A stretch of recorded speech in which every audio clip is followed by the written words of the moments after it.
प्रतिदिन निष्पक्ष एवं ताजा समाचार देखने के लिए चैनल को लाइक एवं सब्सक्राइब करें।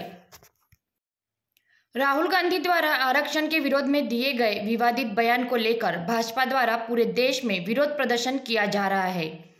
शुक्रवार को कामठी शहर के जयस्तंभ चौक पर भाजपा द्वारा राहुल गांधी के बैनर पर चप्पल जूते मारकर विरोध प्रदर्शन किया गया। इस विरोध प्रदर्शन में कामठी शहर के भाजपा के कई बड़े स्थानीय स्वाभिमानी वरिष्ठ पदाधिकारी एवं कार्यकर्ता शामिल नहीं हुए।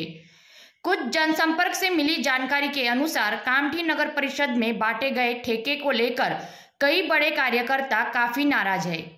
मोदी जी, कामठी में यह एक गंभीर चर्चा का विषय बना हुआ है कि मोदी जी कौन है वह व्यक्ति जो भाजपा को अपने हाथों की कठपुतली बनाकर नचा रहा है, जिसके इशारे पर ही कामठी शहर में भाजपा के पदाधिकारियों का चयन किया जाता है।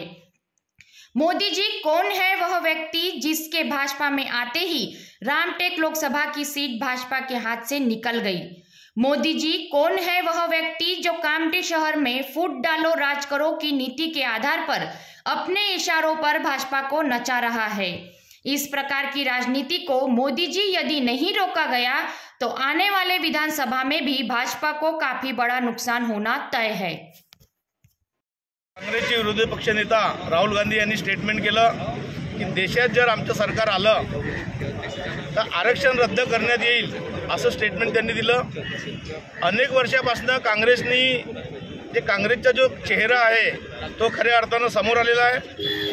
नेहरूजीच्या काळापासून इंदिराजीच्या काळापासून तर राजीव गांधीच्या काळापर्यंत मनमोहन सिंगचं सरकार असेपर्यंत अनेकदा या संविधानाला हात लावण्याचं काम हे काँग्रेस पक्षाने केलं आणि आता जे खरं जे होतं ते त्यांच्या तोंडात आलं, जिभेवरती आलं की जर राज्यात देशात काँग्रेसचं सरकार आलं तर आरक्षण हे रद्द करण्यात येईल असं राहुल गांधींनी जे काल परवा स्टेटमेंट दिलं त्याकरता संपूर्ण देशामध्ये आज दलित बांधव, भारतीय जनता पक्षाचे सर्व पदाधिकारी रस्त्यावर उतरून राहुल गांधीचा निषेध करण्याकरता या ठिकाणी आम्ही एकत्रित झालेलो आहोत। या काँग्रेस पक्षाचा खरा चेहरा डॉक्टर बाबासाहेब आंबेडकर यांना भंडाऱ्याच्या विधानसभेमधून पराभूत करण्यात आलं। डॉक्टर बाबासाहेबांच्या विरोधात एक बोरकर नावाचा काँग्रेस पक्षाने उमेदवार दिला होता।